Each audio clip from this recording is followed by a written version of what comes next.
Hello, everyone. This is Kimberly from teachersofgod.org. Thank you for joining me. And today I want to change the way we look at breakdowns. And every time I say breakdown, I'm going to put quotes around it because there isn't actually such a thing as a breakdown. A breakdown is an interpretation that the finite, separated ego self puts onto a story. It creates a story where it seems like something went wrong.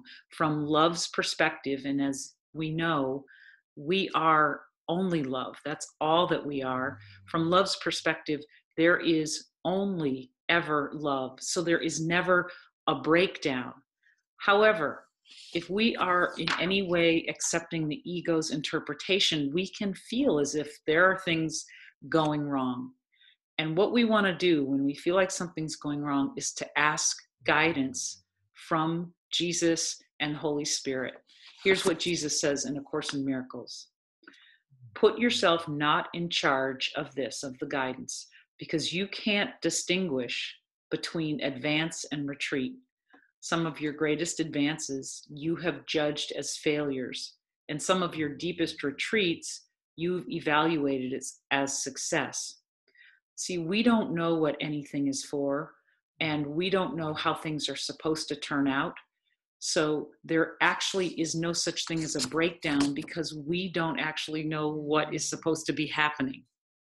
So let's take a closer look at what's actually involved in a breakdown. What are some of the thoughts? This is the anatomy of a breakdown. A breakdown consists of three basic thoughts. Number one, something is wrong. This isn't okay the way it is. Number two, there's someone or something to blame or I'm a victim. And number three, I'm alone and I can't feel love. Love seems to be absent and I'm alone. So during a breakdown, we are focused on the thoughts, the feelings, the sensations, and the perceptions of a limited, finite self that's upset. And our knowing of ourselves as love and happiness appears to be obscured or lost. But the only way to truly get out of the breakdown is to walk straight through it. And asking for guidance, forgiving ourselves, releasing the story to spirit, that's the way through. And if we don't go through it, we'll just have another breakdown.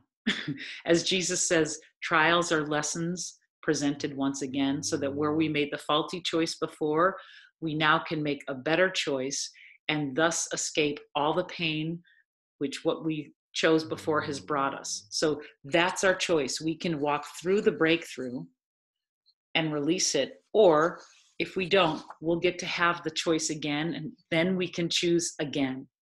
So let's talk about a practice for how we celebrate breakdowns. So number one, go back to anatomy of a breakdown and look at the list of the three elements that comprise a breakdown. Number one, that you believe something's definitely gone wrong. Number two, that you're a victim or there's someone to blame. And number three, that you're in this alone. So notice that those are the elements of a breakdown. And then look into your own life and your experience and identify an area that might feel like it's in breakdown right now. And then number three, get a paper and a pen and write down your answers to all three of those anatomy of a breakdown questions. That's my dog snoring. Wait a second. Leroy, don't snore. So write down your answers to how do I feel like something's wrong? Just let the ego go wild. Don't edit it. Keep it raw. How come this is so wrong? Who's to blame and how am I being a victim?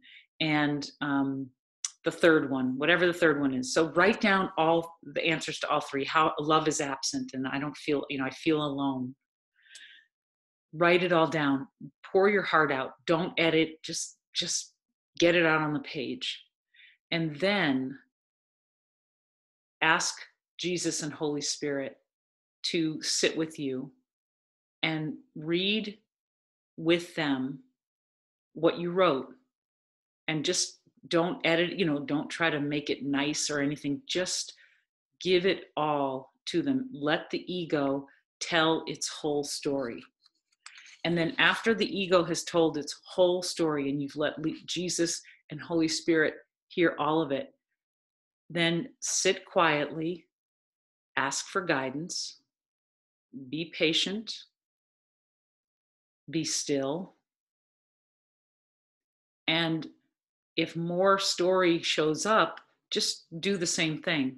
Maybe say, Holy Spirit, Jesus, more stuff came up. Here's the other parts I didn't say before. And then again, ask for guidance, get quiet, be still, be patient, and just allow time to let this process unfold. And we just stay in that, I call it rinse, lather, repeat, until we feel healed. Healed feels like, it feels like release.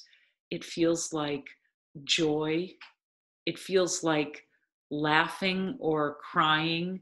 It's a discharge of the tension that we hold when we believe ourselves to be frightened, finite, separated, ego thoughts. So when you get that sensation of release, and it might not happen all at once, this might happen over several sessions like this. Once you've had that experience, that's the celebration. I mean, that's when the breakdown leads to the breakthrough. And even before the breakthrough, celebration is always appropriate, because every time we have the opportunity to share what's hurting us, anything, as Jesus says, that hides the face of God from us, we want to give that as quickly as possible to Jesus and Holy Spirit, so that we can laugh and play and relax. And if you would like to do even more celebrating, then I suggest that you sign up for the free 40-day program of transformation at teachersofgod.org. It's a 40-day practice. Each day you get a video, and it's about bringing your mind and your thoughts in alignment with love and keeping it there for 40 days. And it is amazing how many miracles happen when you're aligned with God. Miracles happen over and over, and problems, pain, sickness, all kinds of things dissolve, because you're no longer a vibrational match for the breakdown. You are now living in the breakthrough. So thank you and bless you. And I'm so excited. I'm celebrating my breakdowns right along with you. Peace, love, and blessings. Bye, everybody.